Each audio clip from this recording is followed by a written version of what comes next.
الحمد لله وكفى وسلام على عباده الذين اصطفى أما بعد أعوذ بالله من الشيطان الرجيم بسم الله الرحمن الرحيم وأما ما ينفع الناس فيمكث في الأرض سبحان ربك رب العزة عما يصفون وسلام على المرسلين والحمد لله رب العالمين اللهم صل على سيدنا محمد وعلى آل سیدنا محمد مبارک۔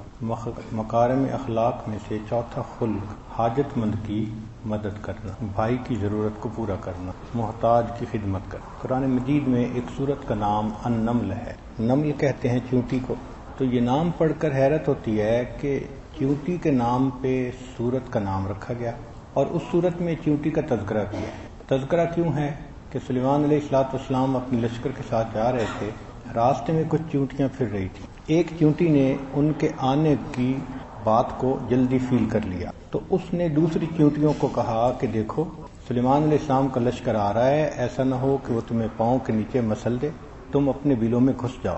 تو اس چیونٹی نے باقی چیونٹیوں کی خیر خواہی کی۔ قالت نملۃ یا ایھا النمل ادخلوا مساکنکم۔ مفسرین نے لکھا کہ ایک چیونٹی اگر باقی چیونٹیوں کی خیر خواہی کرتی ہے تو پروردگار عالم اتنے خوش ہوتے ہیں کہ قرآن مجید میں تذکرہ بھی کرتے ہیں، سورت کا نام بھی اس کے نام پہ رکھتے ہیں۔ ایک بندہ اگر اللہ کے کسی بندے کی خیر خواہی کرے گا، اللہ کو یہ بات کتنی پسند ہو۔ اسی حدیث پاک میں فرمایا خیر الناس من ينفع الناس، انسانوں میں سب سے بہتر انسان وہ ہے جو اللہ کے دوسرے بندوں کو، انسانوں کو فائدہ پہنچے۔ تو فائدہ پہنچانا یہ انسان کے اچھے ہونے کی علامت ہے۔ نبی علیہ الصلوۃ والسلام نبوت کے اظہار سے پہلے بھی محتاجوں کی مدد فرماتے تھے، لوگوں کا ہاتھ بٹاتے تھے، ان کے بوجھ اٹھاتے تھے۔ چنانچہ جب غار حرا سے واپس تشریف لائے تو خدیجہ الکبریٰ رضی اللہ تعالی عنہا نے پوچھا کہ آپ کو کیا فیل ہوتا ہے؟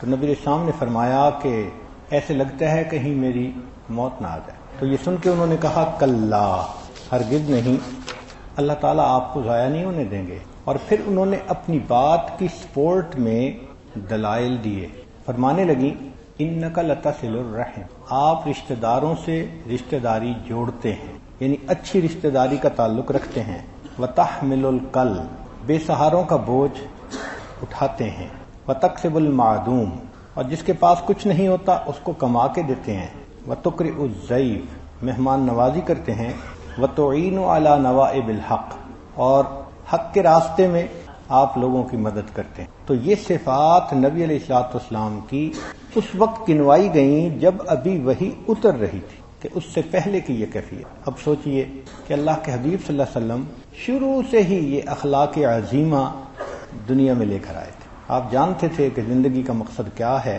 لہذا ابتدائے جوانی سے آپ ان کاموں کو شوق سے کرتے۔ جب نبوت کا اظہار فرمایا پھر اس کے بعد تو نبی علیہ الصلوۃ والسلام نے دوسروں کی فائدہ رسانی کی ایسی ایسی باتیں کہیں کہ انسان حیران ہو جاتا ہے۔ ایک اصول بتلا دیا کہ ارحموا من فی الارض یرحمکم من فی السماء، تم زمین والوں پر رحم کرو گے تو آسمان والا تم پر رحم کرے گا۔ کیسا فطرت، دین فطرت ہے، کتنا سادہ، کتنا خوبصورت اصول ہے کہ تم زمین والوں پر رحم کرو، اس کے بدلے اللہ تعالیٰ تمہارے اوپر رحم فرمائے۔ تو انسان رحیم و کریم ہونا چاہیے۔ تخلقوا باخلاق اللہ، اللہ کے اخلاق سے مزین ہونے کا یہی نام ہے۔ اللہ رحیم ہے، بندہ رحیم رحمت والی صفت اپنے اندر پیدا کرے۔ اللہ کریم ہے، بندہ کرم والی صفت اپنے اندر پیدا کرے۔ یہ ہے عظمت انسانیت کی۔ چنانچہ تصوف تو سارا کا سارا خدمت خلق ہی کا دوسرا نام ہے۔ یہ صرف تسبیح پھیرنا، مصلی پہ بیٹھنا اور اپنے آپ کو بزرگ سمجھ لینا، اس کا نام تصوف نہیں ہے۔ چنانچہ مولانا روم رحمۃ اللہ علیہ فرماتے ہیں ز تسبیح و سجادہ او دلق نیست، تسبیح سے مراد تسبیح، سجادہ سے مراد مصلی، اور دلق کہتے ہیں کہ جو اوپر انسان وہ پوستین پہنتا ہے، جیکٹ سی پہن لیتا ہے۔ تو وہ فرماتے ہیں کہ ان چیزوں کا نام تصوف نہیں ہے۔ تصوف ز تسبیح و سجادہ او دلق نیست، طریقت بجز خدمت خلق نیست، طریقت خدمت خلق کے سوا اور دوسری کوئی چیز نہیں ہے۔ سیدنا موسیٰ علیہ السلام دیش سے پردیش میں گئے اور دل پہ ایک خوف بھی تھا، خائف یترقب، پیچھے مڑ کے دیکھتے تھے کہ کوئی آ تو نہیں رہا مجھے پکڑنے کے لیے، کہ کہ آنے والے نے بتایا تھا کہ یہ آپ کو پھانسی دینا چاہتے ہیں، اور دعا بھی مانگ رہے تھے رب نجنی من القوم الظالمین، اے اللہ مجھے ظالموں کی قوم سے نجات دے دی۔ اللہ تعالیٰ نے ان کو مدین کے راستے پہ ڈال دیا، چل پڑے، بھوک بھی لگی ہے، تھکے ہوئے بھی ہیں، نہ گھر ہے نہ در ہے، کوئی یار نہیں کہ یاری کریں، کوئی دوست نہیں کہ اس کے ساتھ دل کے بات کی اظہار کریں، اکیلے۔ ایک جگہ کنواں تھا تو اس کے قریب درخت کے سائے کے نیچے جا بیٹھے اور یہ دعا مانگی رب انی لما انزلت الی من خیر فقیر، اے پروردگار عالم جو نعمت آپ مجھے عطا فرمائے میں اس کا محتاج ہوں۔ اتنے میں کچھ لوگ آئے جنہوں نے پانی پلانا تھا، بکریوں کو پانی پلا کے وہ کنویں سے جہاں پانی نکالتے تھے وہاں بھاری پتھر رکھ کے چلے گئے۔ 2 لڑکیاں تھیں، ان کے پاس بھی بکریاں تھیں، وہ آئیں اور بچا کھچا پانی پلانے لگیں تو موسیٰ علیہ السلام نے دیکھا کہ ان کو ضرورت ہے، بچیاں خود اتنی طاقت والی نہیں کہ چٹان ہٹا سکیں، مجھے ان کی مدد کرنی چاہیے۔ دیکھا یہ ہے انسانیت کہ کہیں نظر پڑے کہ یہاں میرے ذریعے سے ان کی ضرورت پوری ہو جائے گی، ان کو فائدہ مل جائے گا، ان کی مشقت ٹل جائے گی، وہاں انسان اپنے آپ کو پیش کرے۔ چنانچہ وہ تشریف لائے، پوچھا کہ کیوں پانی نہیں پلا رہی؟ انہوں نے کہا کہ ہم تو کمزور ہیں، والد ضعیف ہیں، جو بچہ کھچا ہوتا ہے پلاتی ہیں۔ چنانچہ انہوں نے چٹان کو اکیلے ہٹایا اور بکریوں کو پانی پلا دیا۔ اللہ کی شان دیکھیں کہ بچیاں گھر گئیں، شعیب علیہ السلام کی بیٹیاں تھیں، انہوں نے والد کو بتایا تو والد نے کہا کہ جاؤ ان کو بلا لاؤ۔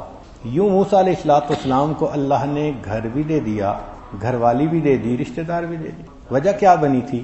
خدمت پر۔ پھر شعیب علیہ السلام کی صحبت جو ملی اس نے نور علی نور بنا دیا، اس نے سونے پہ سہاگے کا کام کیا۔ چنانچہ جب اہلیہ کو لے کے نکلے، سردی کا موسم ہے، اہلیہ امید سے بھی ہیں، اب ایسے میں تو انسان خود سردی سے بچنے کی کوشش کرتا ہے، مگر انہوں نے فیل کیا نہیں، میری بیوی کی طبیعت ٹھیک نہیں، ضرورت ہے اور ضرورت میں نہیں پوری کرنی ہے۔ اس کو بٹھایا کہ دیکھو مجھے کچھ دور آگ نظر آ رہی ہے، میں تمہارے لیے کچھ انگارے لے آتا ہوں، تمہیں گرمی ملے گی، تمہاری تکلیف کم ہو جائے گی۔ وہ اپنی طرف سے آگ لینے گئے تھے، اللہ رب العزت نے ان کو پیغمبری عطا فرمائی۔ خدا کی دین کا موسیٰ سے پوچھئے احوال کہ آگ لینے کو جائیں پیغمبری مل جائے۔ اس کے پیچھے کوئی عبادت اور تو نہیں تھی نا کہ نفلیں پڑھ رہے تھے، ذکر کر رہے تھے، دونوں واقعات میں خدمت ہی پیچھے ہے۔ تو معلوم ہوا کہ مومن حقیقت میں دوسروں کو اپنے آپ سے فائدہ پہنچانے والا بندہ۔ نبی علیہ السلام نے ارشاد فرمایا، ابو ہریرہ رضی اللہ عنہ اس کے راوی ہیں،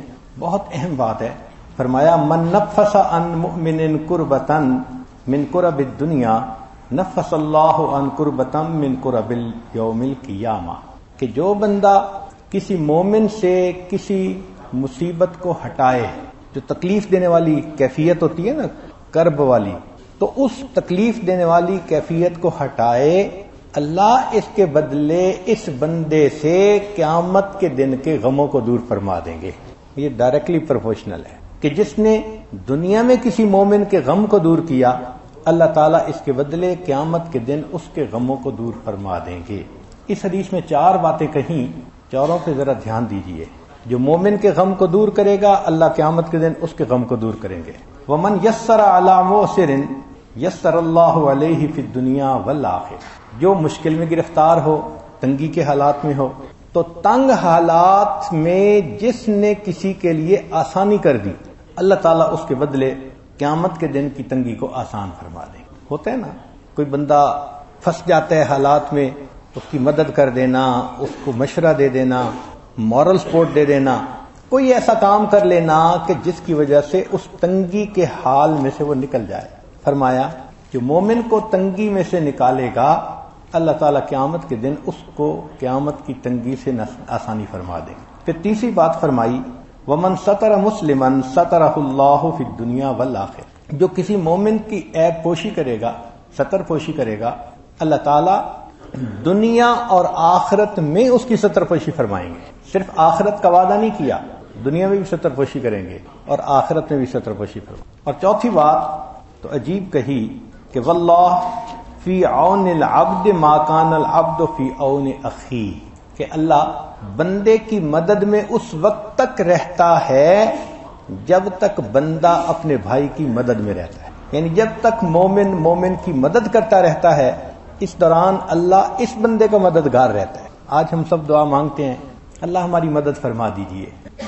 شریعت نے آسان گر بتا دیا، تم لوگوں کے کام آؤ، اس کے بدلے اللہ تمہارے کاموں کو سنوار دے۔ اللہ تعالیٰ تمہاری مدد، اور جس کا مددگار اللہ ہو پھر اس کے دنیا اور آخرت کے کام کیسے نہیں سنوریں گے؟ تو دوسرے بھائی کی پریشانی کو دور کرنا، اس کے غم کو دور کرنا، اس کی خیر خواہی کرنا، یہ مومن کی عادت ہوتی ہے۔ بلکہ حدیث پاک میں فرمایا من اقال مسلمن اقال اللہ اسرتہ یوم القیامہ۔ کئی مرتبہ دکاندار چیز بیچتا ہے، گاہک گھر لے جاتا ہے تو پھر مشورہ کرتا ہے کہ نہیں مجھے تو یہ نہیں چاہیے، تو لوٹانے آ جاتا ہے۔ اب لوٹانے کے لیے دکانداروں نے اپنے اپنے اصول بنائے ہوئے ہیں، کئی لے لیتے ہیں کئی نہیں لیتے، کئی کہتے ہیں کہ 3 دن کے بعد لے لیں گے، 3 دن کے اندر اندر لے لیں گے، اور کئی لکھتے ہیں کہ خریدا ہوا مال واپس ہی نہیں ہوگا۔ شریعت نے کیا کہا کہ اگر کوئی مومن کہیں سے سامان خرید کر گیا، پھر وہ فیل کرتا ہے کہ میں نے کوئی اچھی ڈیل نہیں کی، وہ لوٹانے کے لیے آ جاتا ہے، تو فرمایا جس نے کسی کی خریدی ہوئی چیز کو واپس لوٹا لیا، اللہ تعالیٰ اس کے بدلے قیامت کے دن اس کی خطاؤں کو واپس لوٹا دے۔ کیا خوبصورتی ہے اس شریعت کی، انسان سوچ نہیں سکتا کیا خیر خواہی کا دین ہے، دوسروں کے لیے نفع رسانی کا دین ہے۔ چنانچہ نبی علیہ السلام نے فرمایا المسلم اخو المسلم، مسلمان مسلمان کا بھائی ہوتا ہے، لا یظلمہ، اس پر ظلم نہیں کرتا، ولا یسلمہ، نہ اس کو کسی کے حوالے کرتا ہے، ومن کان فی حاجت اخیہ کان اللہ فی حاجتہ، جو مسلمان بھائی کی حاجت براری میں لگا رہتا ہے اللہ اس کی حاجت براری میں لگا ہوتا ہے۔ ومن فرج عن مسلم فرج اللہ عنہ کربۃ من کرب یوم القیامہ، اور جو کسی مسلمان کی تنگی کو آسانی بنا لیتا ہے، کھول لیتا ہے، اللہ تعالیٰ قیامت کے دن اس کی تنگیوں کو آسانی میں تبدیل کر دیں گے۔ ومن ستر مسلما سترہ اللہ یوم القیامہ۔ شریعت میں ایک اصول ہے، اس کو کہتے ہیں جزاء من جنس العمل، کہ جیسا عمل ویسی جزا، یعنی عدلے کا بدلہ، اس کو کہتے ہیں جیسی کرنی ویسی بھرنی۔ یہ شریعت کا ایک بڑا ہی خوبصورت اصول ہے، جو کرو گے وہ بھرو گے۔ تو جزاء من جنس العمل، کہ جیسا عمل کرو گے ویسا بدلہ ملے گا۔ اب سنیے کہ حدیث مبارکہ میں ہے انما یرحم اللہ من عبادہ الرحماء، کہ جو رحیم بندے، رحم کرنے والے بندے ہوتے ہیں، اللہ تعالیٰ اپنے بندوں میں سے ان پر رحم فرماتا ہے۔ ہم کہتے ہیں نا اللہ ہم پر رحم فرما دے، اور خود ہم دوسرے کے لیے وبال جان بنے ہوتے ہیں، تو کیسے رحمت ہوگی ہمارے اوپر؟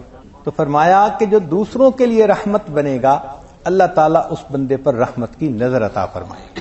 دوسری روایت میں ہے کہ ان اللہ یعذب الذین یعذبون الناس فی الدنیا، جو لوگ دنیا میں دوسروں کو عذاب دیں گے، یعنی تکلیف میں ڈالیں گے، اللہ تعالیٰ قیامت کے دن ان کو تکلیف میں ڈالیں گے۔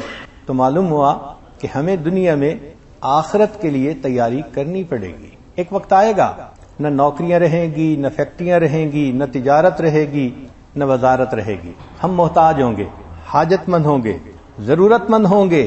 اس وقت ہم چاہیں گے کہ کوئی ہماری مدد کرتا، مگر اس وقت کی مدد مشروط ہے ہماری دنیا کی کیفیت کے اوپر۔ اگر ہم نے کسی کی مدد کی ہوگی ہماری مدد ہوگی، کسی کا بدن ڈھانپا ہوگا ہمارا بدن ڈھانپا جائے گا، کسی کی مشکل کو آسان کیا ہوگا ہماری مشکل کو آسان کیا جائے گا۔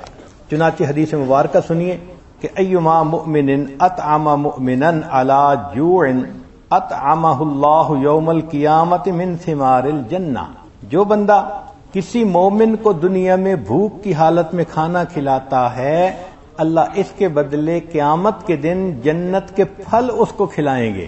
وَإِنَّمَا مُؤْمِنٍ سَقَى مُؤْمِنًا عَلَى ظَمَئٍ سَقَاهُ اللَّهُ يَوْمَ الْقِيَامَةِ مِنَ الرَّحِيقِ الْمَخْتُومِ، اور جو بندہ کسی پیاسے کو دنیا میں پانی پلاتا ہے اللہ تعالیٰ اس کو قیامت کے دن رحیق مختوم میں سے پلائیں گے۔ وَأَيُّمَا مُؤْمِنٍ كَسَى مُؤْمِنًا عَلَى عُرَى كَسَاهُ اللَّهُ مِنْ خُضْرِ الْجَنَّةِ، اور جو بندہ کسی ننگے جسم کو کپڑے پہناتا ہے اللہ تعالیٰ قیامت کے دن اس کو جنت کے کپڑے عطا فرمائیں گے۔ سبحان اللہ، کیا عجیب کنسپٹ دیا ہے۔ ان احادیث کو پڑھ کر کوئی بندہ انکنسیڈریٹ نہیں رہ سکتا۔ ہوتا ہے نا لاپرواہی کرنا، احساس ہی نہ کرنا، بے حس بن کے رہنا، ہو ہی نہیں سکتا۔ کیسے ہو سکتا ہے؟ جو دنیا میں بے حس بنے گا پھر قیامت کے دن ایسا ہی معاملہ ہوگا، اللہ تعالیٰ اس کے ساتھ ایسے ہی کولڈ معاملہ فرمائیں گے۔ تو دوسروں کا احساس نہیں کرتا تھا، ہم تیرا احساس کیسے کریں؟ سنیے ہماری ضرورت کا وقت کب ہوگا؟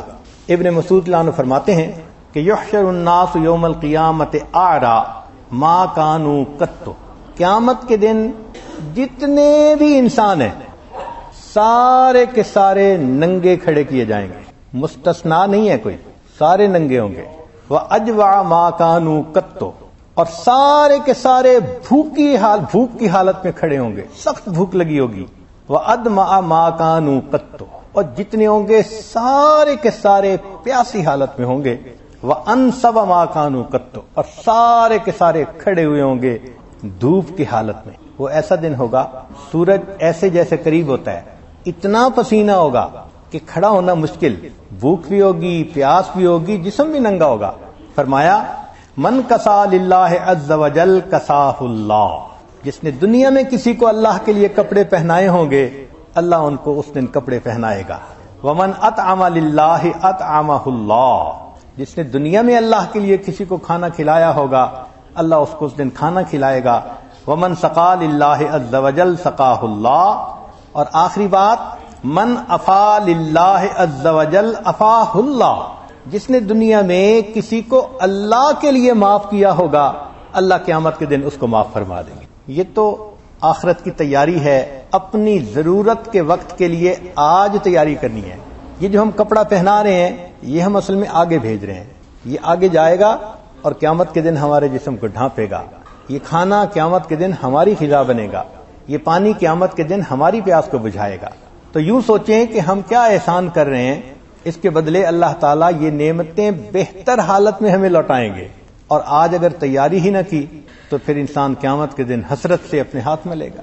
ایک روایت ہے انس رضی اللہ عنہ سے کہ نبی اسلام نے فرمایا ان رجلا من اہل الجنت یشرف یوم القیامت علی اہل النار، قیامت کے دن ایک جنتی بندے کو جہنمیوں کے سامنے لایا جائے گا، یعنی یہ جنت میں ہوگا مگر جنت اور جہنم کے درمیان جو ہوگا اس کو اللہ تعالیٰ ٹرانسپیرنٹ کر دیں گے تو ایک دوسرے کو دیکھ سکیں گے۔ تو جب یہ دیکھیں گے ایک دوسرے کو تو جہنم میں ایک بندہ ہوگا جو آگ میں جل رہا ہوگا، فَيُنَادِيهِ رَجُلٌ مِّنْ أَهْلِ النَّارِ، تو جہنمی لوگوں میں سے ایک بندہ ندا دے گا، پکارے گا یا فلاں هل تعرفنی، اے فلاں تو مجھے پہچانتا ہے؟ فَيَقُولُ اللَّهُ وَاللَّهِ مَا أَعْرِفُكَ مَنْ أَنْتَ، وہ کہے گا نہیں اللہ کی قسم میں تجھے نہیں جانتا تو کون ہے۔ فَيَقُولُ أَنَا الَّذِي مررت بی فی دار الدنیا فاستسقتنی شربتا من ماء فسقیتک، تو میرے گھر کے قریب سے گزرا تھا اور پانی کی تجھے طلب تھی اور میں نے تجھے پانی کا ایک پیالہ پلایا تھا، تجھے یاد آیا؟ قال قد عرفت، کہے گا ہاں میں نے پہچان لیا، تو نے مجھے پانی کا ایک پیالہ پلایا تھا۔ قال فاشفع لی بہا عند ربی، اچھا پھر اس کے بدلے اللہ کے ہاں میری شفاعت کر دیجئے۔ فیسأل اللہ عز وجل ویقول شفعنی فیہ، تو وہ جنتی اس بندے کی اللہ رب العزت سے شفاعت کرے گا۔ فیأمر بہ فیخرجہ من النار، اس کی شفاعت پر جہنمی کو جہنم سے نکال کر اللہ جنت عطا فرما دیں گے۔ اس جہنمی کا کون سا عمل ہوگا؟ اس نے ایک جنتی کو ایک پیالہ پانی پلایا۔ اب سوچئے اگر ایک پیالہ پانی پلانے پر جنت ملے گی تو جو اپنے بچوں کو پانی پلائے گا، گھر والوں کو پلائے گا، کھانا پینا، عزیز رشتہ دار، غریب لوگ، دوست احباب، قیامت کے دن یہ جہنم میں کیسے رہ سکے گا؟ تو یہ ہمارے لیے ایک آئی اوپنر ہے کہ تم صرف مصلی پہ کھڑے ہونے کو عبادت نہ سمجھو، تسبیح پھیرنے کو عبادت نہ سمجھو، کسی کے غم کو بانٹ لینا یہ نفلوں سے بڑی عبادت ہے، کسی کو مصیبت میں سے نکال دینا یہ اللہ کے ہاں زیادہ پسندیدہ عبادت ہے۔ فرمایا کہ تمہیں 10 سال کے نفلی اعتکاف سے زیادہ ثواب ملے گا اگر تم کسی ایک بھائی کی ضرورت کو پورا کرنے کے لیے چل پڑو گے۔ سیدہ صدیقہ رضی اللہ عنہا فرماتی ہیں کہ نبی اسلام نے ارشاد فرمایا تحشرون حفاتا عراتا غرلا، کہ قیامت کے دن ننگے پاؤں، ننگے جسم اور ننگے سر کھڑے ہوگے، ہر بندہ قیامت کے دن ننگا جسم، ننگے پاؤں، ننگے سر ہوگا۔ قالت، انہوں نے جب سنا تو سوال پوچھا یا رسول اللہ الرجال والنساء ينظر بعضهم الى بعض، مرد اور عورتیں ایک جگہ ہوں گے، ننگے ہوں گے، کیا ایک دوسرے کو دیکھیں گے؟ قال، نبی اسلام نے فرمایا الامر اشد من ان يهمهم ذلك، عائشہ اتنی وحشت ہوگی، اتنی دہشت ہوگی، اتنا خوف ہوگا، ایک کو دوسرے کی طرف دیکھنے کی فرصت ہی نہیں ہوگی، کوئی دیکھ ہی نہیں سکے گا، ایسا نفسی نفسی کا حال ہوگا۔ امام غزالی رحمۃ اللہ فرماتے ہیں کہ جہنم کو پیش کیا جائے گا اور جہنم چنگھاڑے گی، اللہ آزاد کیجئے مجھے ان لوگوں کے لیے جو تیرے نافرمان تھے۔ اور جیسے غصے میں کوئی غصہ دکھاتا ہے، جہنم غصہ دکھائے گی، اس کے اندر آگ کا ابال آئے گا، پھر اس آگ کے ابال میں آگ کے انگارے اٹھیں گے، بلند ہوں گے، اور بلندی پر جا کر پھر مخلوق پر آ کر گریں گے۔ امام غزالی رحمۃ اللہ فرماتے ہیں کہ جب وہ انگارے گریں گے، انبیاء میں سے کوئی نبی ایسا نہیں ہوگا جس کو یہ خوف نہ ہو کہ میرے اوپر کوئی انگارہ نہ گر جائے۔ اگر ان صادقین اور انبیاء کی کیفیت یہ ہوگی، ہم کہاں کی گاجر مولی، ہمیں اپنے بارے میں سوچنے کی ضرورت ہے۔ وہ بہت مشکل دن ہے، اس دن ہم حاجت مند ہوں گے، ضرورت مند ہوں گے۔ آج دنیا میں اللہ نے ہمیں نعمتوں سے نوازا ہے، تو یہ صرف اس لیے نہیں کہ ان نعمتوں کو ہم دنیا ہی میں استعمال کر لیں، دین کے لیے استعمال کریں، اللہ کے بندوں کے لیے استعمال کریں، آخرت کی تیاری کے لیے استعمال کریں۔ اللہ نے ہمیں ٹریلینز آف برین سیل دیے ہیں، کیسے اچھے ہم فیکٹریاں چلاتے ہیں، بزنس چلاتے ہیں، مینیجر بن کے کام سارے سمیٹتے ہیں۔ ہمیں یہ بات کیوں نہیں سمجھ آتی کہ ایک دن ہم بھی اللہ کے سامنے بے لباس ہوں گے، بے سایہ ہوں گے، ننگے پاؤں ہوں گے، بھوکے ہوں گے، پیاسے ہوں گے، اس دن ہمیں ضرورت ہوگی۔ تو اس دن ہمیں یہ نعمتیں کیسے ملیں گی؟ اگر دنیا میں ہم نے اس کے لیے تیاری کی۔ نبی علیہ الصلوۃ والسلام ارشاد فرماتے ہیں کہ من انذر معسرا او وضع علیہ او وضع عنہ اضلہ اللہ فی ظلہ یوم لا ظل الا ظلہ، کہ جس نے کسی بندے کے اوپر سے مشکل ہٹا دی تو اللہ تعالیٰ قیامت کے دن اس بندے کو اپنے عرش کا سایہ عطا فرمائیں گے۔ چنانچہ حدیث مبارکہ میں ہے کہ 7 بندے قیامت کے دن عرش کے سائے میں ہوں گے، عرش کا سایہ ہوگا، نیچے مشک کے ٹیلے ہوں گے، اور یہ لوگ ان ٹیلوں کے اوپر مزے لے رہے ہوں گے، جبکہ دوسرے لوگ اللہ کے سامنے حساب کے لیے کھڑے ہوں گے، مشکل میں ہوں گے۔ تو بھائی اس دن ہمیں بھی عرش کا سایہ چاہیے، ہم محتاج ہیں اس کے۔ اب سنیے کہ یہ 7 بندے کون ہیں۔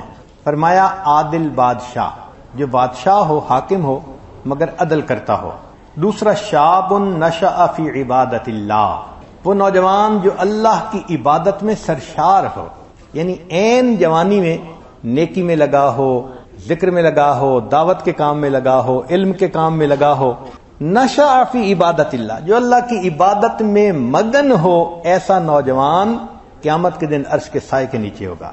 تیسرا رجل قلبہ معلق بالمساجد، وہ بندہ جس کا دل مسجد میں اٹکا رہتا ہو، یعنی نماز پڑھ کے گھر گیا مگر پھر نیت ہے میں نے جلدی واپس آنا ہے تکبیر اولیٰ کے لیے، نماز کے لیے۔ رجلان تحابا فی اللہ اجتمعا علیہ وتفرقا علیہ، وہ 2 بندے جن کے درمیان اللہ کے لیے محبت ہوگی۔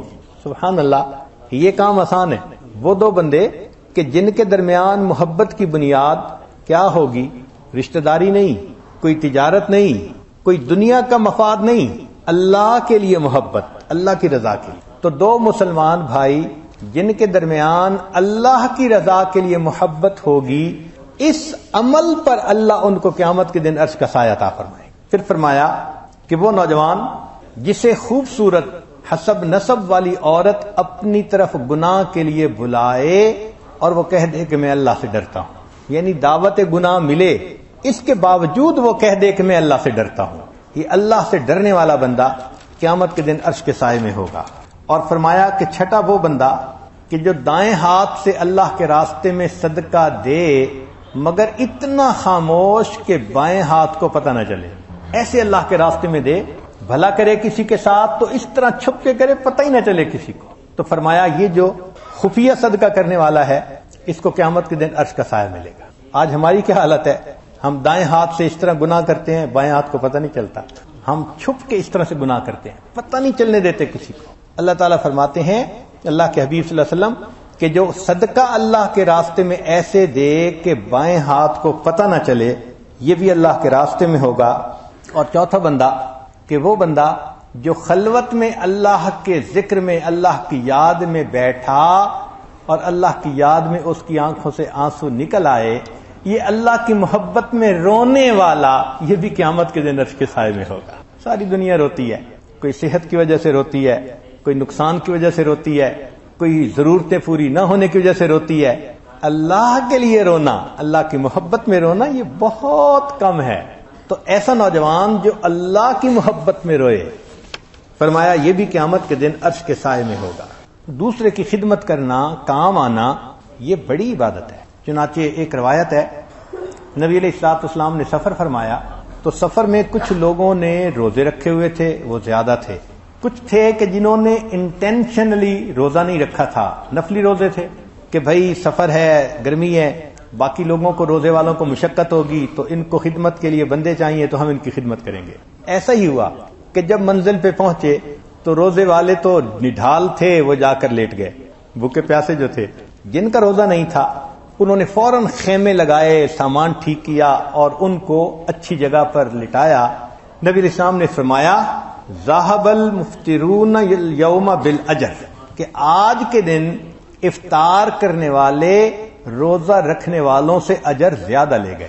روزے والوں کو اجر نہیں ملا، افطار والوں کو اجر زیادہ ملا، کیونکہ انہوں نے دوسروں کی خدمت کی ہے۔ چنانچہ ایک صاحب سفر میں ہر وقت نماز میں، تلاوت میں مشغول رہتے تھے۔ صحابہ ان کی عبادت پہ بڑے حیران تھے۔ نبی اسلام کی خدمت میں حاضر ہوئے، اے اللہ کے نبی صلی اللہ علیہ وسلم، فلاں شخص کو دیکھا ہر وقت نماز میں، تلاوت میں، عبادت میں مشغول ہوتا ہے، کوئی اور اس کو کام ہی نہیں۔ نبی اسلام نے فرمایا اس کے کام کرتا کون ہے؟ حضرت اس کے 2 بیٹے ہیں، وہ اس کی خدمت کرتے ہیں۔ نبی اسلام نے فرمایا اس کے بیٹوں کو اس سے زیادہ اجر ملے گا۔ تو یہ احادیث کیا بتلا رہی ہیں کہ دوسرے کا کام آنا، خدمت کرنا، یہ نیکیوں میں سے ایک بڑی نیکی ہے۔ ایک مرتبہ نبی اسلام غسل کے لیے تشریف لے گئے کنویں پر، حذیفہ رضی اللہ عنہ ساتھ تھے۔ اب وہاں پر غسل کے لیے پردہ کرنے کی ضرورت تھی، تو حذیفہ رضی اللہ عنہ کے پاس چادر تھی، انہوں نے چادر پھیلا دی اور چادر کی اوٹ میں اللہ کے حبیب صلی اللہ علیہ وسلم نے غسل فرما لیا۔ جب غسل کر چکے تو نبی علیہ السلام نے فرمایا حذیفہ تم بھی غسل کر لو، تو وہ سوچنے لگے، تو نبی علیہ السلام نے ان سے چادر لے لی اور پھیلا کر کھڑے ہو گئے۔ اے اللہ کے نبی صلی اللہ علیہ وسلم، آپ چادر پھیلائیں گے؟ فرمایا اگر میرے ساتھ تم نے ایسا معاملہ کیا تو تمہارے ساتھ ایسا معاملہ کرنے میں مجھے کیا رکاوٹ ہے؟ نبی علیہ السلام نے ان کو زبردستی کہا کہ غسل کرو، میں پردہ کر کے کھڑا ہوں گا۔ اللہ کے محبوب صلی اللہ علیہ وسلم نے پردہ فرمایا، حذیفہ رضی اللہ عنہ نے غسل فرما لیا۔ نبی علیہ السلام سفر میں تشریف لے جا رہے ہیں، راستے میں اللہ کے حبیب صلی اللہ علیہ وسلم نے 2 مسواکیں بنائیں، ایک طرح بالکل سیدھی خوبصورت تھی، دوسرا تھوڑا ٹیڑھی سی تھی۔ تو جب آپ نے بنا لی تو جو سیدھی مسواک تھی وہ آپ نے اپنے خادم جو ساتھی تھے ان کو دے دی اور ٹیڑھی مسواک خود رکھ لی۔ اس نے کہا اللہ کے وسلم میرا دل چاہتا ہے سیدھی مسواک آپ استعمال فرمائیں۔ فرمایا میرا بھی دل چاہتا ہے کہ سیدھی مسواک تم استعمال کرو۔ یہ اللہ کے حبیب صلی اللہ علیہ وسلم نے پریکٹیکل سکھا دیا کہ مومن کیسا ہوتا ہے، وہ دوسرے کے لیے کیا اچھائی کو پسند کرتا ہے، اس کی طرز زندگی کیسی ہوتی ہے۔ چنانچہ فرمایا کہ جو شخص مسلمان بھائی کی حاجت براری کے لیے چلتا ہے، حدیث میں یہ نہیں ہے کہ کام کروائے، کام ہونا نہ ہونا اللہ کے ہاتھ میں، یہ اس کی حاجت براری کے لیے چل پڑا، اللہ اس کو 10 سال کے نفلی اعتکاف کا ثواب عطا فرمائے۔ اس لیے نبی علیہ الصلوۃ والسلام نے تربیت ہی صحابہ کو ایسی دی تھی کہ وہ ضرورت کے وقت میں دوسروں پر دل کھول کر خرچ کرتے۔ مدینہ طیبہ میں مسلمانوں کو پانی کی تنگی تھی، دور ایک کنواں تھا اور تھا بھی ایک یہودی کا، ادھر سے پانی بھر کے لانا پڑتا تھا اور وہ پیسے بھی بہت چارج کرتا تھا۔ تو عثمان غنی لانوں نے فیل کیا کہ بھائی مسلمانوں کو پانی کی ضرورت ہے، کوئی انتظام کرنا چاہیے۔ اس یہودی کے پاس گئے، بھائی آپ نے کنواں بیچنا ہے تو میں اس کو خرید لیتا ہوں۔ اس نے کہا نہیں جی میں نہیں بیچتا، میرے تو کمائی ہے، کہ بھائی تمہیں مانگی رقم دے دوں گا۔ اس نے کہا نہیں جی نہیں، میں کیوں بیچوں اس کو، میرا سورس آف انکم ہے، میں نہیں بیچتا اس کو۔ اب عثمان غنی لانوی تو تاجر تھے نا، تو انہوں نے پھر تجارت کا ٹرک لگایا، اس کو کہا کہ دیکھو میں تمہیں مشورہ دیتا ہوں، پیسے بھی پورے لے لو اور کنواں آدھا بیچ دو، آدھا تمہارا رہے گا آدھا میرا، پیسے پورے لے لو۔ اب وہ ٹریپ ہو گیا، کہنے لگا ٹھیک ہے پیسے پورے لوں گا مگر آدھا حق تمہارا آدھا حق میرا۔ عثمان غنی لانوں نے فل پیمنٹ کر دی اور آدھا آدھا کنواں اس کا سودا کر لیا۔ اب آپس میں بیٹھ کے نیگوشیشن ہوئی کہ بھئی آدھے آدھے سے کیا کریں۔ فرمایا کہ ایک دن تم پانی نکال لیا کرنا، ایک دن میں پانی نکال لیا کروں گا۔ اس نے کہا یہ بھی ٹھیک ہے۔ چنانچہ جب اس کی باری کا دن ہوتا تو وہ اپنا پانی بیچتا تھا. جب تھوڑے دن بعد بات پکی ہو گئی تو عثمان غنی اللہ عنہ نے کہا بھئی جب میری باری کا دن ہوگا نا تو پانی مفت ملے گا. اب جب مفت کا پانی ایک دن ملے تو ایک دن ویٹ کرنا کون سا مشکل ہوتا ہے. سارے لوگوں نے ایک دن انتظار کیا, اگلے دن پانی بھرتے. اب اس کے پاس کسٹمر بھی کوئی نہیں. 1-2 مہینے اس نے انتظار کیا, آ کے کہنے لگا جی میرا باقی آدھا بھی خرید لے. عثمان غنی نے رضی اللہ عنہ نے باقی آدھے کی بھی پیمنٹ کر کے وہ کنواں نبی الاسلام کی خدمت میں پیش کیا کہ اس کو میں نے مسلمانوں کے لیے وقف کر دیا ہے. یوں آخرت کی تیاری کیا کرتے تھے. عثمان غنی اللہ عنہ کے پاس ایک مرتبہ تجارت کا مال آیا, کئی 100 اونٹ تھے سامان سے لدے ہوئے, شام سے آئے تھے. اور عجیب بات کہ جب وہ سامان آیا تو مدینہ طیبہ میں اس کی بہت ضرورت تھی. یوں سمجھیے کہ جیسے گندم چاول منگاتے ہیں دور سے اور وہ اس وقت شارٹیج ہوتی ہے, تو جیسے ہی وہ قافلہ آیا اور خبر پہنچی تو یہودی لوگ تاجر تھے, یہ عثمان غنی اللہ عنہ کے پاس آ گئے, جی آپ نے یہ تھوک کا مال منگوا لیا تو آپ اس کو ہمارے ہاتھ بیچ دیں, ہم پرچون میں بیچتے رہیں گے, تمہارا کتنا نفع دوگے. کہنے لگے کہ ہم دگنے پروفٹ پہ لے لیتے ہیں, یعنی 100 کا لیا آپ نے, ہم 200 کا خریدتے ہیں. مان لگے نہیں پروفٹ تھوڑا ہے. ایک نے کہا اچھا ہم 300 کا خرید لیتے ہیں 100 کا مال, نہیں تھوڑا ہے. ایک نے کہا 400, انکار کیا, نہیں بھائی کوئی کسٹمر ہے وہ تو مجھے اس سے زیادہ ریٹ دیتا ہے. حتیٰ کہ ایک بندے نے 5 گنا پرائس کی آفر کی, نہیں بھائی یہ تھوڑی قیمت ہے, مجھے اس سے زیادہ پروفٹ ملتا ہے. حیران ہو گئے تو یہودی نے پوچھا کہ کون کسٹمر ہے جو تمہیں دیتا ہے. فرمایا کہ میرے پاس ایک کسٹمر ہے جو مجھے کم از کم 70 گنا پرائس دیتا ہے. ان کا وہ کون؟ فرمایا کہ وہ میرا پروردگار ہے جس نے وعدہ کیا تم میرے راستے میں خرچ کرو گے میں تمہیں اس کے بدلے 70 واپس کروں گا.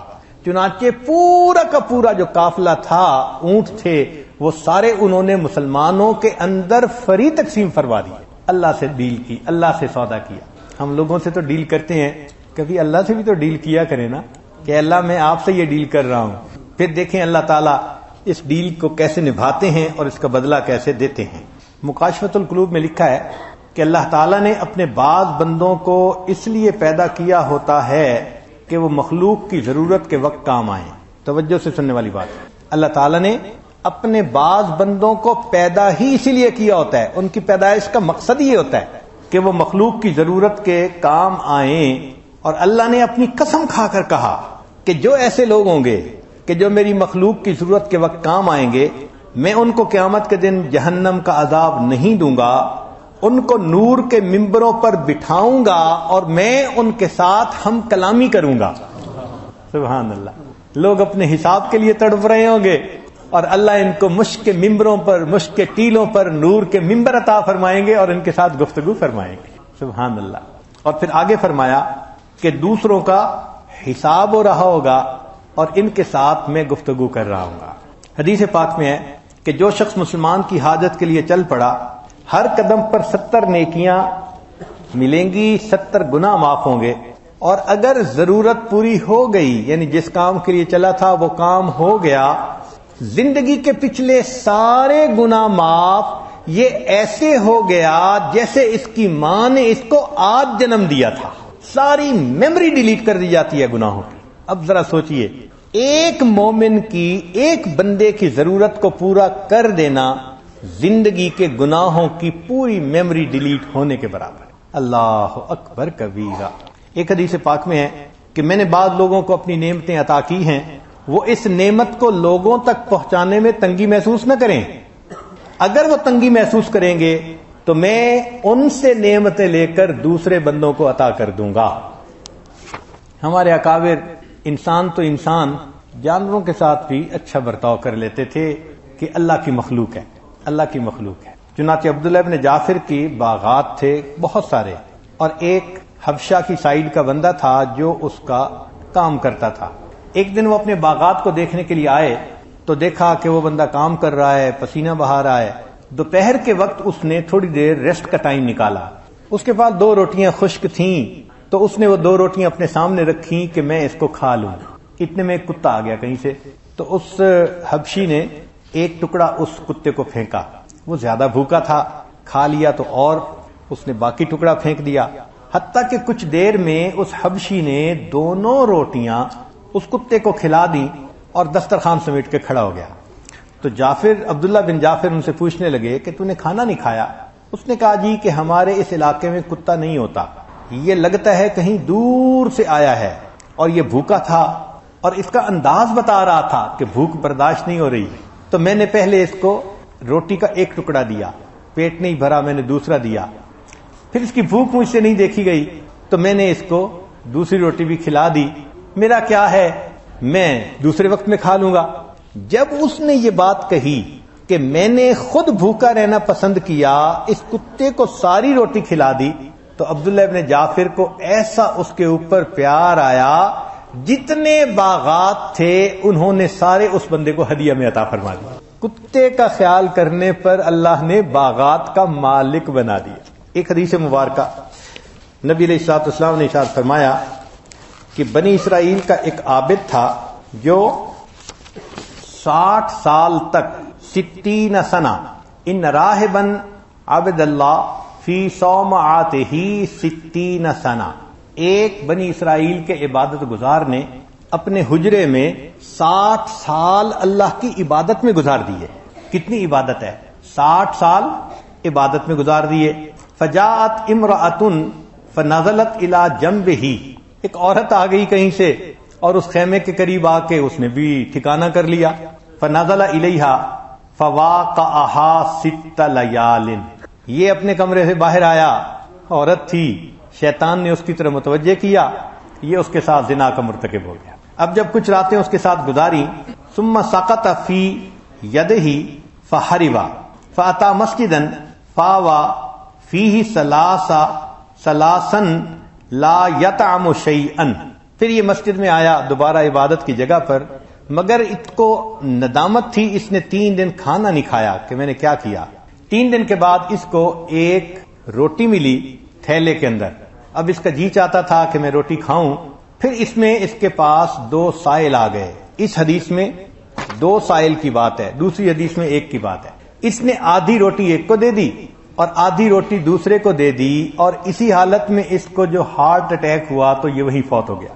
فرمایا فبعث اللہ الیہ ملک الموت، اللہ نے ملک الموت بھیجا، فقبض روحہ، اس کی روح کو قبض کر لیا گیا. فوضعت 60 فی کفۃ، 60 سال کی عبادت ایک پلڑے میں رکھی گئی.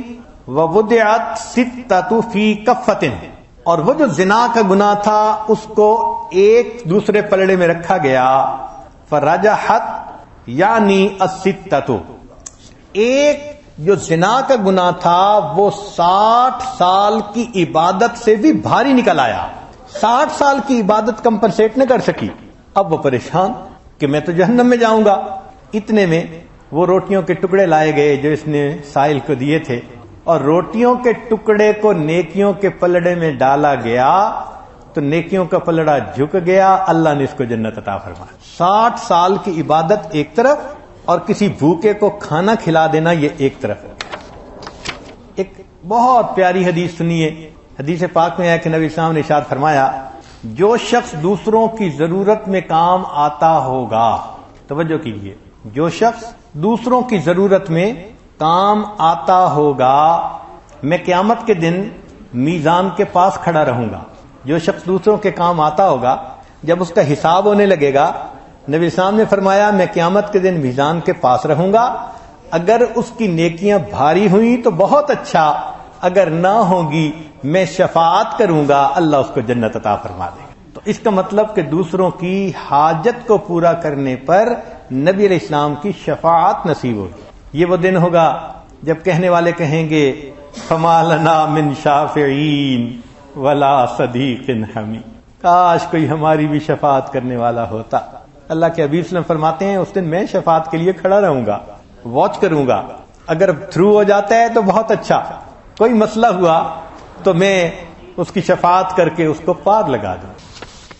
چنانچہ ہمارے اکابر دوسروں کی خدمت کو اپنی زندگی کا ایک بڑا کام سمجھتے تھے. وہ سمجھتے تھے کہ جیسے مال خرچ کرنا، زکوٰۃ خرچ کرنا یہ انسان پر لازم ہے، اپنے جسم کو دوسروں کی خدمت کے لیے تھکانا یہ جسم کی زکوٰۃ ہے، تو وہ جسم کی زکوٰۃ ادا کرتے تھے. عبداللہ مبارک رحمۃ اللہ علیہ حج کے لیے جاتے تو لوگوں سے پوچھتے بھائی کوئی اپنا امیر بنا لو، وہ کہتے ہیں جی آپ سے بہتر امیر کون ہو سکتا ہے، تو امیر بن جاتے اور ان سب کو کہتے بھائی اپنے سب جو مال پیسہ ہے نا خرچے کے لیے وہ مجھے رکھوا دو، تو وہ مال پیسہ ان سے لے کے ایک گٹھڑی میں الگ رکھ لیتے، پورے سفر میں ان ساتھیوں کی خدمت بھی کرتے اور ان پر اپنا مال خرچ کرتے۔ جب حج مکمل کر کے جانے کا وقت ہوتا اور ہدیے تحفے لینے کا وقت ہوتا تو ان کا پورا مال ان کو واپس لوٹا دیتے۔ یہ امیر بنتے تھے اس وقت، خدمت بھی کی، مال بھی خرچ کی۔ ہمارے بعض اکابر ایسے ہی معاملہ کرتے تھے، حتیٰ کہ بعض دوست جو ایک دوسرے کے بھائی بنے ہوئے تھے، ایسی بھی مثالیں گزری کہ ایک دوست فوت ہو گیا تو دوسرے دوست نے اپنے دوست کے اہل خانہ کی 40 سال تک کفالت کی، 40 سال تک ان کے نان نفقہ ان کو پہنچاتے رہے، اس لیے کہ ان کا خاوند میرا دوست تھا، فقط اتنی سی بات تھی۔ یہ ہے انسانیت۔ آپ کو یہ مثالیں کہیں کفر کی دنیا میں نظر آ سکتی ہیں، ڈھونڈیے، دیکھ لیجئے جا کے۔ سوائے اسلام کے یہ ہمدردی کی، ایثار کی، محبت کی مثالیں یہ اور کہیں نظر آئیں گی، باقی جگہوں پہ آپ کو دامن خالی نظر آئیں گے۔ اسلام کا دامن بھرا ہے ان مثالوں سے۔ تو یہ شریعت انسان کو صحیح معنوں میں انسان بنا دیتی ہے، جو حساس ہوتا ہے، دوسرے کا خیال کرتا ہے، اس کی تکلیف میں اس کے کام آتا ہے۔ خود نبی علیہ الصلوۃ والسلام دوسروں کے کام آتے تھے۔ حدیث پاک میں ہے ایک جوان العمر لڑکی آئی، اے اللہ کے نبی صلی اللہ علیہ وسلم میری ماں بوڑھی ہے، آ نہیں سکتی، اس نے آپ کو یاد کیا۔ نبی صلی اللہ علیہ وسلم فوراً اٹھ کے کھڑے ہوئے، مسجد سے باہر آئے، فرمایا تم مجھے جس گلی میں لے جاؤ گی میں تمہاری والدہ کی بات سننے کے لیے وہاں جاؤں گا۔ اور ایک بڑھیا کا واقعہ تو آپ نے سنا ہی ہوگا، ہم بھی نبی علیہ الصلوۃ والسلام کی اس واقعے کو آج پھر تازہ کر لیتے ہیں تاکہ ہمارے دلوں پر اس کی برکت آ جائے۔ جب نبی علیہ السلام نے دین کی دعوت کا آغاز فرمایا تو ایک واقعہ پیش آیا کہ ایک بڑھیا کو سامان کہیں لے جانا تھا، اللہ کے نبی صلی اللہ علیہ وسلم نے وہ سامان پہنچایا تو کسی نے اس کو شعروں کی شکل میں پڑھا بھی ہے، لکھا بھی ہے۔ لکھا ہے ایک ضعیفہ تھی کہ جو مکہ میں رہتی تھی، وہ ان باتوں کو سنتی تھی مگر خاموش رہتی تھی۔ وہ سنتی تھی محمد صلی اللہ علیہ وسلم، وہ سنتی تھی محمد ہے کوئی ہاشم گھرانے میں، وہ کہتا ہے خدا بس ایک ہے سارے زمانے میں۔ وہ سنتی تھی حبل کی لات کی تذلیل کرتا ہے، وہ اپنے حق کے فرمانے کی یوں تائید کرتا ہے۔ وہ سنتی تھی جو اس کے ساتھ ہے وہ ہے غلام اس کا، مسلمان ہو ہی جاتا ہے کہ جو سنتا ہے کلام اس کا۔ لکھا ہے وہ ضعیفہ ایک دن کعبہ میں جا بیٹھی، لکھا ہے وہ ضعیفہ ایک دن کعبہ میں جا پہنچی، حبل کے پاؤں پر سر رکھ کر اس نے یہ دعا مانگی، میں تجھ کو پوجتی ہوں اور خدا بھی تجھ کو کہتی ہوں، بڑا افسوس ہے جو آج کل میں رنج سہتی ہوں، وہ غم یہ ہے محمد ہے کوئی ہاشم گھرانے میں، وہ کہتا ہے خدا بس ایک ہے سارے زمانے میں، مٹا دو اس کی ہستی کو نہ لے کوئی بھی نام اس کا، جگر چھلنی ہوا جاتا ہے سن سن کر کلام اس کا۔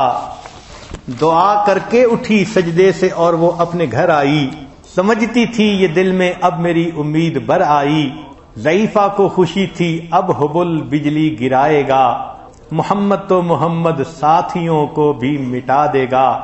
مگر کچھ دن گزرنے پر جب نا امید بر آئی، دعا کر کے حبل سے اپنے دل میں خوب پچھتائی، غرض ترکیب اس نے سوچ لی خود ہی گھر آ کر، میں چھوڑوں گی میں یہ بستی رہوں گی دور جا کر۔ غرض ایک دن صبح کو اس نے اپنی ایک گٹھڑی لی، نکل کر گھر سے اپنے اور دروازے پہ آ بیٹھی، ضعیفہ سوچتی تھی اب کوئی مزدور ملتا ہے، اسے یہ کیا خبر تھی ایک خدا کا نور ملتا ہے۔ فریضہ صبح کا کر کے ادا سرکار دو عالم، چلے جاتے تھے کعبے کی طرف وہ رحمت عالم، جلوں میں آپ کے شمس و قمر معلوم ہوتے تھے، پے تسلیم سجدے میں شجر معلوم ہوتے تھے۔ ضعیفہ منتظر مزدور کی بیٹھی تھی گھبرائی، یکایک سامنے سے چاند سی صورت نظر آئی، ضعیفہ نے کہا بیٹا یہاں آنا بتا کیا نام ہے تیرا، کہا مزدور ہوں اماں بتا کیا کام ہے تیرا۔ وہ بڑھیا نہیں جانتی تھی یہ پوری انسانیت کا بوجھ سر پہ اٹھا کے آئے ہیں دنیا میں۔ کہا مزدور ہے گر تو چل گٹھڑی میری لے کر، میں خوش کر دوں گی اے مزدور مزدوری تیری دے کر۔ یہ سن کر آپ نے گٹھڑی اٹھا کر اپنے سر پر لی، ضعیفوں کی مدد کرنا یہ عادت تھی پیمبر کی، غرض گٹھڑی کو لے کر منزل مقصود پر آئی، کہا دل سے کہ اے دل اب تیری امید بر آئی، کہا بیٹا جو دل میں تھی تمنا ہو گئی پوری، محمد تو محمد ساتھیوں سے ہو گئی دوری، لگی دینے جو مزدوری ضعیفہ آپ کو اس دم، فرمانے لگے اس دم حضور سرور عالم، یہ کوئی کام ہے اماں میں لوں اس جس میں مزدوری، کوئی اگر ہو خدمت تو میں وہ بھی کروں پوری، یہ فرما کر آپ نے کی جانے کی تیاری، ضعیفہ سے اجازت چاہتے تھے رحمت باری، ضعیفہ نے کہا بیٹھو ذرا ٹھہرو چلے جانا، مجھے ایک بات کہنی ہے ذرا سن کر چلے جانا، یقین جانو کہ اب مکہ میں جھگڑا ہونے والا ہے، میں سمجھاتی ہوں تجھ کو اس لیے تو بھولا بھالا ہے، وہ مکے میں قبیلہ ہاشمی نام و نسب والے، وہی بیٹا جو ہیں سردار عبد المطلب والے، انہی میں ایک جواں ہے جو سنا جاتا ہے ساحر ہے، کہ اس فن میں مگر بیٹا وہ اپنے خوب ماہر ہے، وہ سر ہوتا ہے جس کے تخم الفت بو کے رہتا ہے، جو سنتا ہے کلام اس کا وہ اس کا ہو کے رہتا ہے، ہمیشہ بچ کے چلنا اس سے بولے کوئی نام اس کا، نصیحت ہے یہی میری نہ سننا تو کلام اس کا، نبی بڑھیا کے دل میں نور وحدت بھرنے والے تھے، نصیحت سن رہے تھے جو نصیحت کرنے والے تھے، ضعیفہ نے کہا بیٹا بھلا کیا نام ہے تیرا، تیرا آغاز کیا ہے اور کیا انجام ہے تیرا، کہا حضرت نے بڑھیا سے تجھے کیا نام بتلاؤں،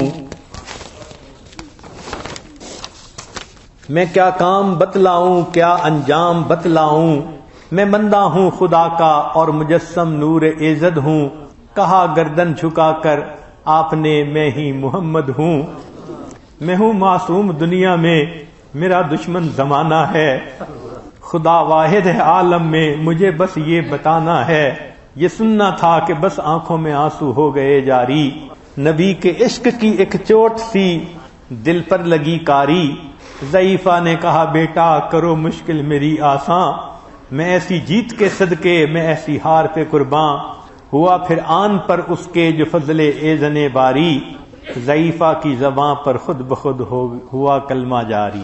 نبی علیہ السلام نے ایک بوڑھی عورت کے سامان کو اٹھا کر پہنچایا، اللہ نے اس کے بدلے اس بڑھیا کو ہدایت کی نعمت عطا فرما دی۔ یہ ہمارے پیغمبر علیہ السلام کی مبارک عادت ہے۔ ہمارے لیے کسی کا ایسا کام کرنا آسان ہے؟ کبھی ہم نے کیا؟ کبھی ہم نے وش کی ہو، کبھی ہم نے پلاننگ کی ہو کہ یہ چھٹی کا دن ہے میں کسی رشتہ دار کے کام آ جاؤں گا، میں کسی قریبی دوست کے کام آ جاؤں گا، میں کسی مومن کے کام آؤں گا؟ ہمارے اسکیجول میں یہ چیز ہی نظر نہیں آتی الا ماشاءاللہ۔ تو معلوم ہوا کہ یہ خدمت اللہ کے بندوں کی ایک ایسا پہلو ہے کہ جس سے ہم غفلت برت رہے ہیں اور قیامت کے دن ہم محتاج ہوں گے۔ ایک وقت آئے گا، حدیث مبارکہ میں ہے، لوگ ننگے کھڑے ہوں گے، ننگے سر ہوں گے، ننگے پاؤں ہوں گے، بھوکے ہوں گے، پیاسے ہوں گے، اس وقت ہمیں سائے کی بھی ضرورت ہوگی، کپڑوں کی بھی ضرورت ہوگی، کھانے کی بھی ضرورت ہوگی، پینے کی بھی ضرورت ہوگی۔ کیا خوش نصیب ہیں وہ لوگ جو اللہ کے بندوں کی ضرورت کے وقت کام آتے ہیں، کہ حدیث پاک میں فرمایا جب لوگ حساب کتاب دے رہے ہوں گے اللہ ان کو نور کے ممبروں پر بٹھائیں گے اور ان سے ہم کلامی فرمائیں گے۔ اللہ ہمیں ان میں شامل فرمائے۔ وآخر دعوانا ان الحمد للہ رب العالمین۔